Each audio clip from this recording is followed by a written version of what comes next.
سورہ مریم کا چوتھا رکوع۔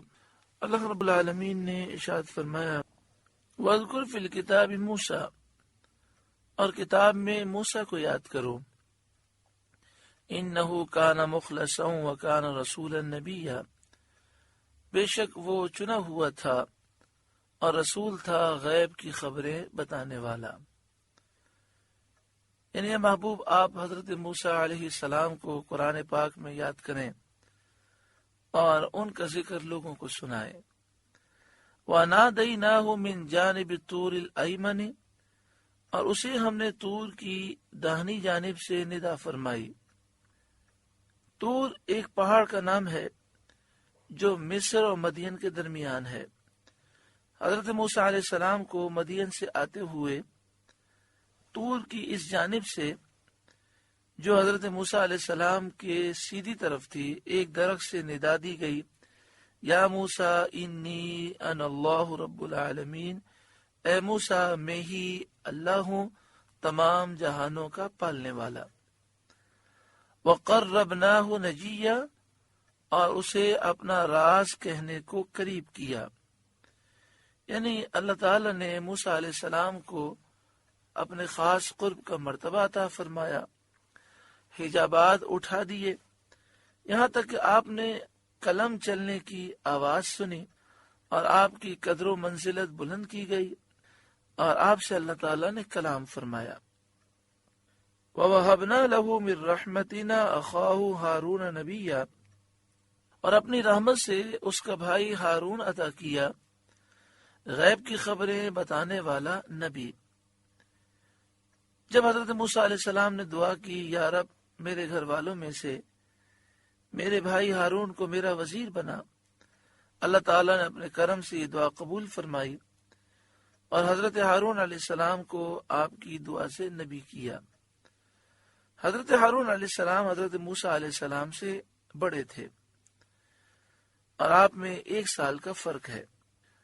وَاذْكُرْ فِي الْكِتَابِ اسماعیل، اور کتاب میں اسماعیل کو یاد کرو، جو حضرت ابراہیم علیہ السلام کے فرزند اور سید عالم صلی اللہ علیہ وآلہ وسلم کے جد ہیں۔ پیارے آقا صلی اللہ علیہ وآلہ وسلم حضرت اسماعیل کی اولاد سے ہیں۔ انہ کان صادق الوعد، بے شک وہ وعدے کا سچا تھا۔ انبیاء سبھی سچے ہوتے ہیں، لیکن آپ کی اس وصف میں، اس خوبی میں خاص شہرت تھی۔ ایک مرتبہ کسی مقام پر آپ سے کوئی شخص کہہ گیا تھا کہ آپ یہیں ٹھہرے رہیے جب تک میں واپس آؤں۔ آپ اس جگہ اس کے انتظار میں 3 روز ٹھہرے رہے۔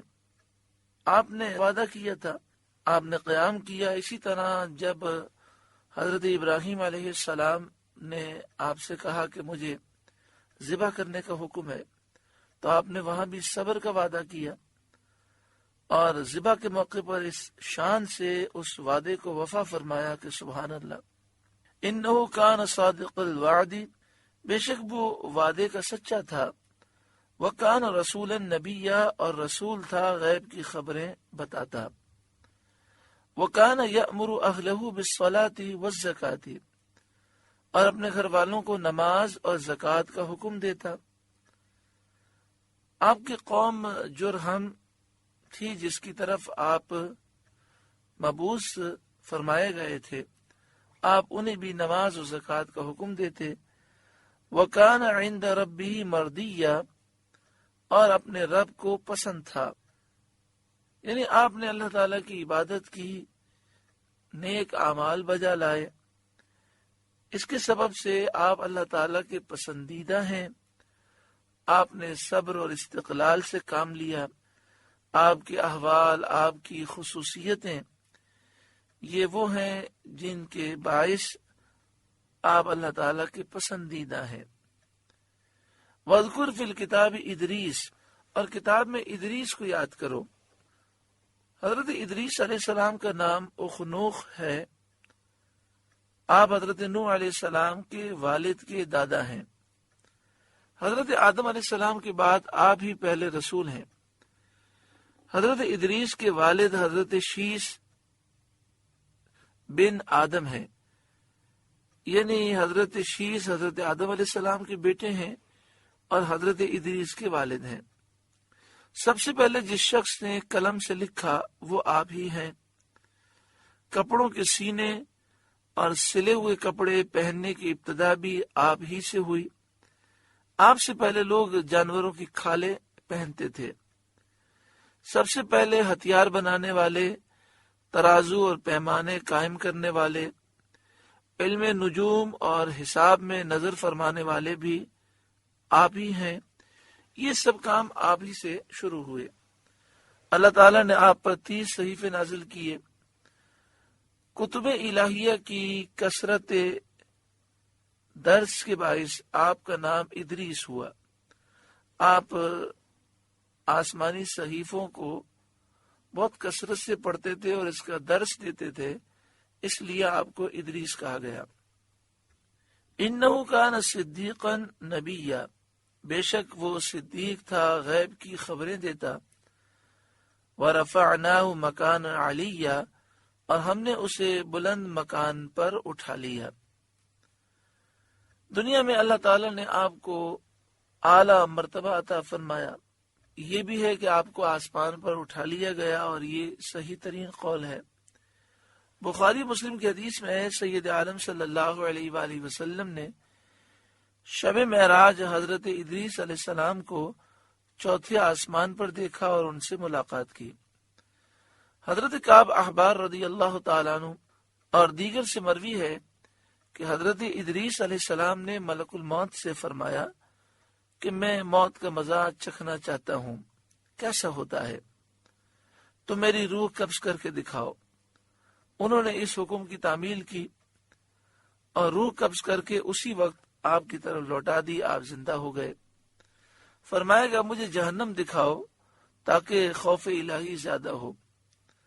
چنانچہ یہ بھی کیا گیا۔ جہنم دیکھ کر آپ نے مالک جو داروغہ جہنم ہے ان سے فرمایا دروازہ کھولو، میں اس پر گزرنا چاہتا ہوں۔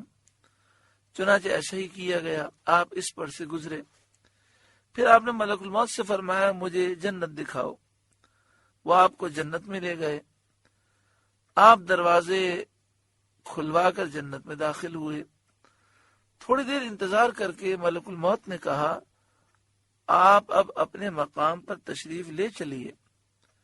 فرمایا اب میں یہاں سے کہیں نہ جاؤں گا۔ اللہ تعالیٰ نے فرمایا ہے کل نفس ذائقۃ الموت، ہر جان کو موت کا مزہ چکھنا ہے، وہ میں چکھ ہی چکا ہوں۔ اور یہ فرمایا وَإِن مِّنكُمْ إِلَّا وَارِدُهَا، کہ ہر شخص کو جہنم کے اوپر سے گزرنا ہے، تو میں گزر چکا ہوں۔ اب میں جنت میں پہنچ گیا، اور جنت میں پہنچنے والوں کے لیے اللہ تعالیٰ نے فرمایا ہے وَمَا هُمْ مِنْهَا بِمُخْرَجِينَ، جنتی لوگ جنت سے نکالے نہ جائیں گے۔ اب مجھے جنت سے چلنے کے لیے کیوں کہتے ہو؟ اللہ تعالیٰ نے ملک الموت کو وحی فرمائی کہ حضرت ادریس نے جو کچھ کیا میرے اذن سے، میری اجازت سے کیا، اور وہ میرے اذن سے، میری اجازت سے جنت میں داخل ہوئے۔ انہیں چھوڑ دو، وہ جنت ہی میں رہیں گے، چنانچہ آپ زندہ ہیں۔ اولئک الذین انعم اللہ علیہم من النبیین من ذریۃ آدم، یہ ہیں جن پر اللہ نے احسان کیا غیب کی خبریں بتانے والوں میں سے، آدم کی اولاد سے، یعنی حضرت ادریس، حضرت نوح علیہ السلام، یہ آدم علیہ السلام کی اولاد سے نبی ہیں۔ وَمِمَّنْ حَمَلْنَا مَعَ نُوحٍ، اور ان میں جن کو ہم نے نوح کے ساتھ سوار کیا تھا، یعنی حضرت ابراہیم علیہ السلام، جو حضرت نوح علیہ السلام کے پوتے اور آپ کے فرزند سام کے فرزند ہیں۔ وَمِن ذُرِّيَّةِ ابراہیم و اسرائیل، اور ابراہیم اور یعقوب کی اولاد سے حضرت اسماعیل، حضرت اسحاق، حضرت یعقوب علیہ السلام، یہ حضرت ابراہیم علیہ السلام کی اولاد سے ہیں، اور حضرت موسیٰ، حضرت ہارون، حضرت زکریا، حضرت یحییٰ، حضرت عیسیٰ، یہ حضرت یعقوب علیہ السلام کی اولاد سے ہیں۔ وَمِمَّنْ هَدَيْنَا وَاجْتَبَيْنَا، اور ان میں سے جنہیں ہم نے راہ دکھائی اور چن لیا، یعنی شریعت کی شرح انہیں عطا فرمائی اور حقیقت ان کے سامنے کھول دی، حقیقت کے کشف کے لیے اور شرح شریعت کے لیے انہیں چن لیا۔ اذا تتلی علیہم آیات الرحمن خروا سجدا وبکیا، جب ان پر رحمان کی آیتیں پڑھی جاتی گر پڑتے، سجدہ کرتے اور روتے۔ اللہ تعالیٰ نے ان آیات میں خبر دی کہ انبیاء علیہ السلام اللہ تعالیٰ کی آیتوں کو سن کر خشوع و خضوع اور خوف سے روتے اور سجدے کرتے تھے۔ اس سے ثابت ہوا کہ قرآن پاک اس طرح سننا چاہیے کہ دل میں خشوع ہو، دل لرز رہا ہو، دل اللہ کی طرف جھکا ہوا ہو، اور قرآن پاک سنتے وقت رونا یہ مستحب ہے۔ یہاں پر اللہ کے نیک بندوں کا ذکر کیا گیا اور ان کی عبادات، ریاضات، اللہ کی آیتیں سن کر رونا، سجدے کرنا، گڑ گڑانا، ان کا ذکر کیا گیا۔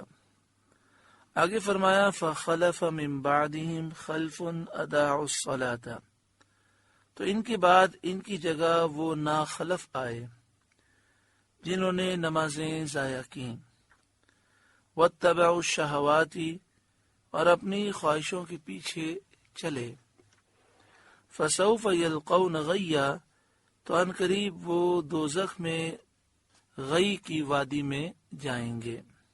یہاں ناخلف سے مراد جیسے یہودی ہیں، عیسائی ہیں، جو انبیاء کو مانتے ہیں لیکن انہوں نے ان کی تعلیمات کو چھوڑ دیا، خواہشات کے پیچھے ہوئے، یعنی اللہ تعالیٰ کی فرمانبرداری کرنے کے بجائے گناہوں کو انہوں نے اختیار کیا۔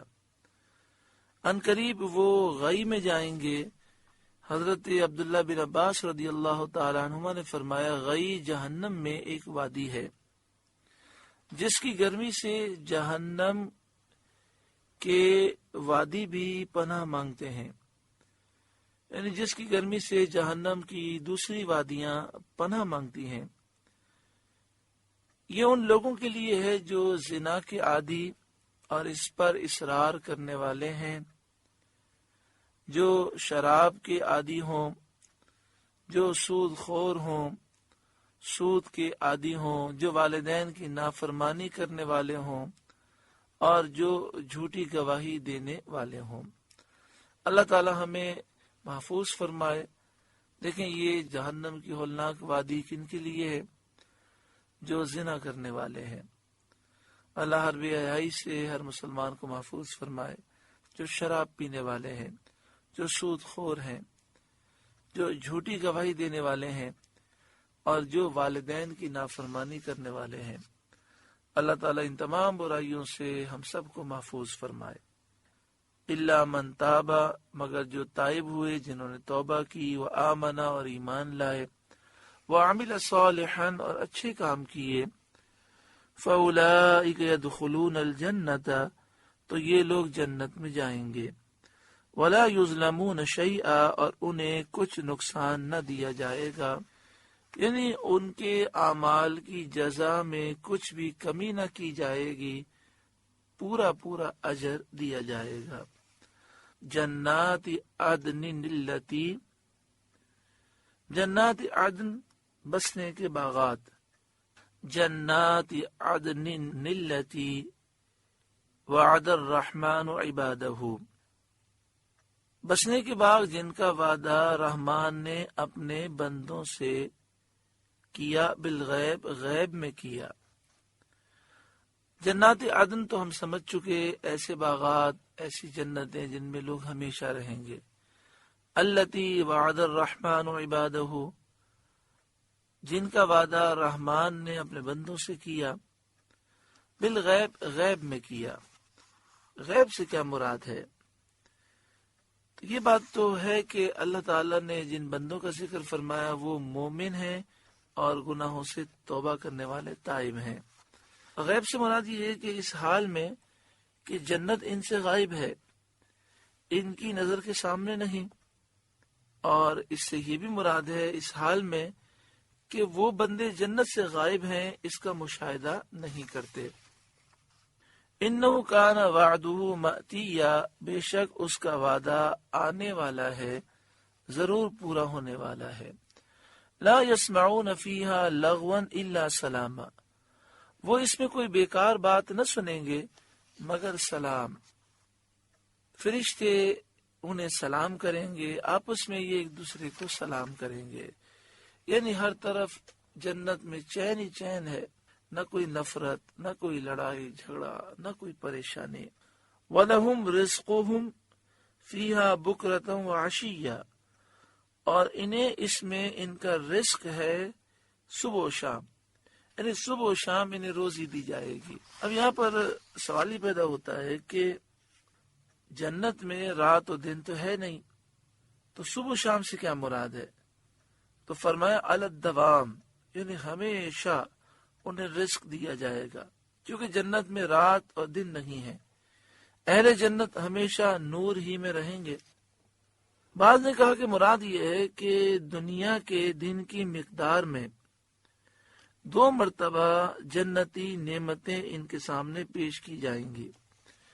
جو 24 گھنٹے دنیا میں ایک دن کی مقدار ہوتے ہیں، جنت میں اتنی مقدار میں 2 مرتبہ جنتی نعمتیں جنتیوں کے سامنے پیش کی جائیں گی۔ ایک تفسیر یہ ہے، اور ایک تفسیر یہ ہے کہ صبح و شام سے مراد ہے علی الدوام، یعنی ہمیشہ انہیں جنت میں رزق دیا جائے گا۔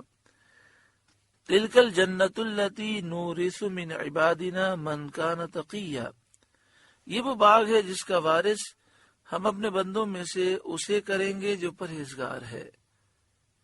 جنت کے وارث کون ہوں گے؟ من کان تقیا، جو پرہیزگار ہے۔ پرہیزگار کسے کہتے ہیں؟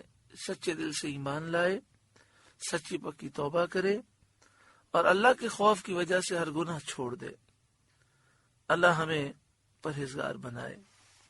اگلی آیت کریمہ میں جو کچھ بیان کیا گیا اس کا شان نزول پہلے سماعت کر لیں۔